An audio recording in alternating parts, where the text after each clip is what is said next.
So, what, according to you, is culture? Because every individual living in a different society would define culture in a certain way.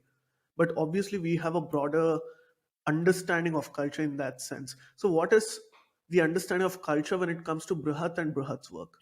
Thank you, Sharon. I'd like to start with the very necessity of defining culture, the word culture. Just about 100 years ago, when we were mostly working, thinking, reading, writing in our native languages, hardly anyone thought of defining it because everyone knew instinctively, just by the word itself, what culture was.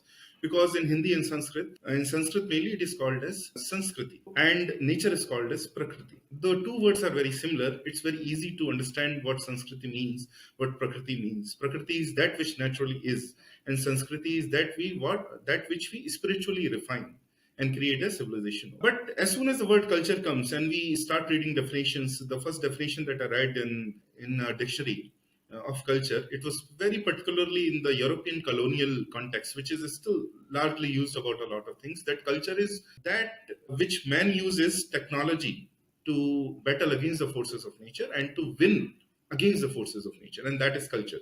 How you use technology to transgress the boundaries that nature has put on you.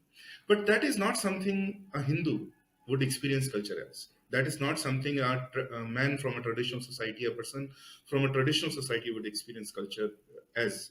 Because for us, the experience was very different. For us, there was no conflict between culture and nature, between Prakriti and Sanskriti. They were complementary of each other. And that is seen throughout our disciplines. It's very easy to see that